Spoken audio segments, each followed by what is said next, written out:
Senhoras embargadoras, senhores embargadores, este órgão especial do Tribunal de Justiça está apreciando a medida cautelar que foi concedida pelo desembargador Durval Aires Filho no bojo de uma ação declaratória de inconstitucionalidade movida pelo Ministério Público do Estado do Ceará contra a Lei Municipal 11.323, de 2022, que instituiu a taxa de serviço público de manejo de resíduos sólidos.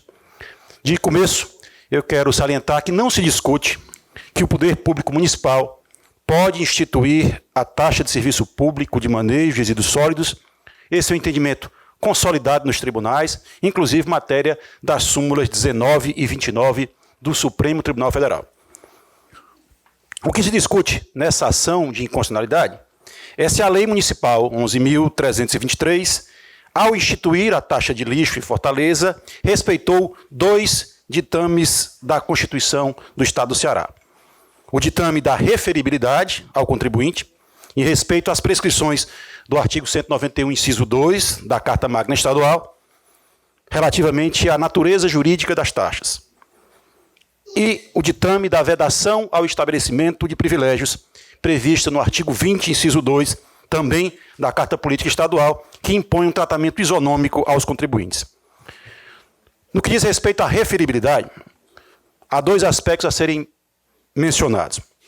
A cobrança indevida da taxa de contribuintes que não produzem resíduos sólidos e a ausência de diferenciação baseada nas atividades envolvidas nos imóveis onde se faz a coleta. Em relação ao primeiro aspecto, é importante que nós possamos colocar que a Constituição Estadual, no artigo 191, inciso 2, diz que o Estado pode instituir taxas em razão do exercício do poder de polícia ou pela utilização efetiva ou potencial de serviços públicos específicos e divisíveis prestados ao contribuinte ou postos à sua disposição. Então, o fato gerador da taxa tem que ser relativo ao sujeito passivo da cobrança e não pode se referir a um serviço prestado a toda a coletividade indistintamente. Então, o pressuposto básico da cobrança da taxa é que exista alguém habitando ou frequentando o imóvel e nele produzindo resíduos sólidos a serem coletados e tratados pela municipalidade.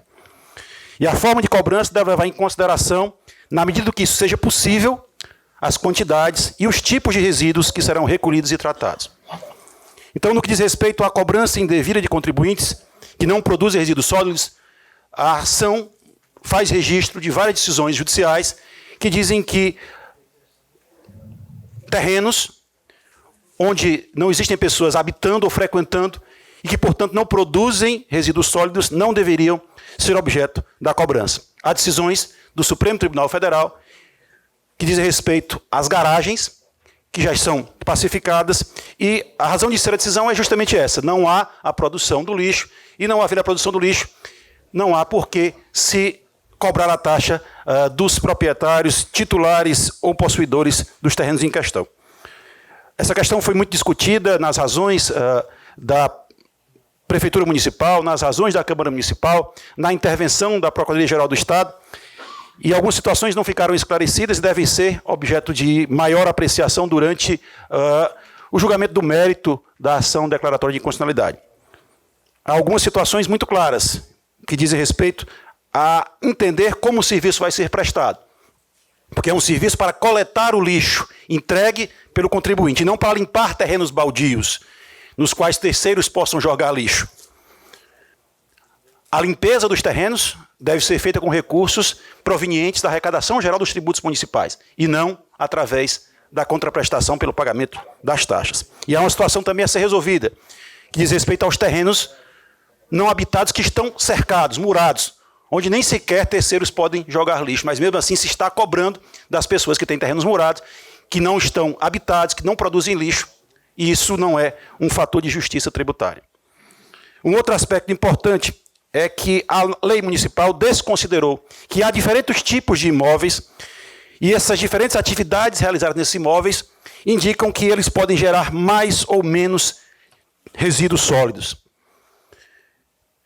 Não há uma distinção, por exemplo, entre os imóveis residenciais e os imóveis comerciais, industriais ou que prestam de serviço nessa faixa que produz até 100 litros por dia.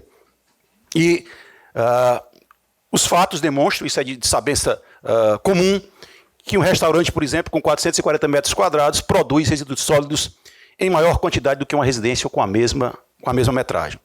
Então, num restaurante trabalham mais pessoas, circulam mais pessoas que ali consomem e a geração de lixo tem uma quantidade superior. Isso tinha que ser levado em conta na diferenciação para que não haja prejuízo das unidades consumidoras residenciais em favor das unidades consumidoras residenciais, dos contribuintes residenciais.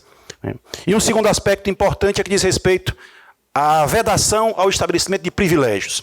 A Constituição Estadual, no artigo 191, parágrafo 1º, diz: sempre que possível, aí se refere aos impostos e não às taxas, os impostos terão caráter pessoal e serão graduados segundo a capacidade econômica do contribuinte. Facultar a administração tributária, especialmente para conferir efetividade a esses objetivos, identificar, respeitar os direitos individuais e os termos da lei, o patrimônio, os rendimentos e as atividades econômicas do contribuinte. Esse artigo se refere aos impostos, não às taxas. Mas há o artigo 20 da Constituição Estadual, que diz que é vedado ao Estado estabelecer qualquer tipo de discriminação ou privilégios entre cidadãos brasileiros.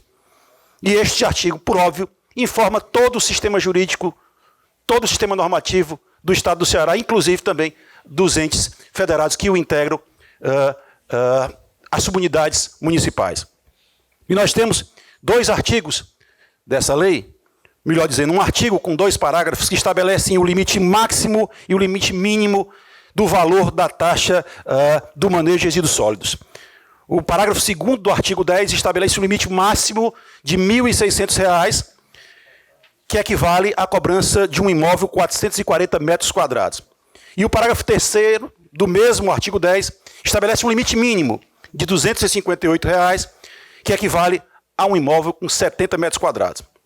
Em relação ao limite máximo, ao estabelecer um limite máximo para o valor da taxa de lixo de R$ 1.600,08, os imóveis que têm áreas construídas superiores a 440 metros quadrados, ao fazer isso, a Lei Municipal 11.323 criou um privilégio em favor dos proprietários, titulares de domínios úteis e possuidores destes imóveis que têm maior renda, que têm maior patrimônio, em detrimento dos proprietários, titulares de domínios úteis e possuidores que têm uma renda menor e um patrimônio menor. Nós todos sabemos que em Fortaleza há imóveis que ocupam um quarteirão inteiro, que tem 10 mil metros quadrados de área construída. E com a regra do limite máximo inserida no parágrafo 2º do artigo 10 dessa lei municipal, os proprietários titulares dos domínios úteis e possuidores destes grandes imóveis irão pagar apenas R$ 1.600, os mesmos R$ 1.600 que serão cobrados dos proprietários com imóveis até 440 metros quadrados. Ocorre que esses imóveis são até 22 vezes maiores e, de acordo com a presunção na qual se baseia a própria lei, de que a metragem indica a produção maior ou menor de resíduos sólidos, esses imóveis devem produzir 22 vezes mais lixo do que os imóveis com 440 metros quadrados. De manter-se essa lógica, um proprietário de um imóvel com 10 mil metros quadrados deveria pagar 10 mil vezes a taxa base de 3,64. Deveria pagar 36.400 ao invés de 1.600. Esses contribuintes mais abastados estão sendo privilegiados com uma economia anual de R$ 34.800. Aliás, esses R$ 34.800, caso fossem pagos, reduziriam os valores pagos pelos contribuintes que teriam imóveis entre 70 e 440 metros quadrados. Então, esse limite máximo, além de demonstrar, mais uma vez, a ausência da referibilidade da taxa, porque não há uma precisão, pelo menos aproximada, do consumo, quando você considera que imóveis com 10 mil metros quadrados possuem a mesma capacidade de produzir lixo com um imóvel de 440 metros quadrados. Além disso, ela ofende o princípio da isonomia tributária e cria um privilégio que é vedado pelo artigo 20, inciso 2 da Constituição Estadual. E com relação ao limite mínimo, esse limite mínimo de R$ 258 também penaliza os contribuintes pobres que não se encontram nas hipóteses de isenção de uma lei posterior, que é a Lei 11.337, e que habitam imóveis com área construída inferior a 70 metros quadrados. Dando um exemplo, um estudante que receba uma bolsa de estudos de um salário mínimo e que não se enquadre nas hipóteses para receber a isenção e que seja locatário de um kitnet de 35 metros quadrados no centro, deveria pagar R$ 129 35 vezes a taxa base de 3,74 e não R$ 258, que é a taxa mínima estabelecida na lei.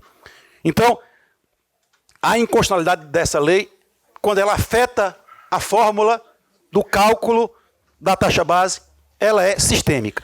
Por quê?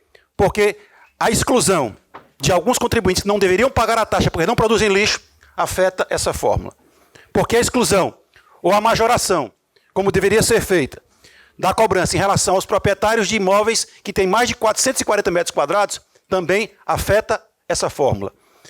A redução ou a retirada do limite mínimo também, que penaliza os contribuintes que residem em imóveis com 30, 40, 50, 60 metros quadrados, também altera os termos dessa fórmula em que é calculada a base da cobrança deste tributo municipal. Então, dito isso de forma muito rápida, eu tentei ser o mais conciso, preciso na minha argumentação. Reitero aos senhores que no entendimento do Ministério Público estão presentes a fumaça do bom direito, o perigo do dano na decorrência da demora da prestação jurisdicional. E dito isso, eu solicito, eu peço que o órgão especial confirme a medida cautelar concedida pelo desembargador Durval Aures Filho, de modo que seja mantida a suspensão da eficácia da Lei Municipal 11.323 de 2022, mantida a suspensão da cobrança da taxa do lixo até o julgamento do mérito dessa ação declaratória de inconstitucionalidade. É isso, senhor presidente. Muito obrigado.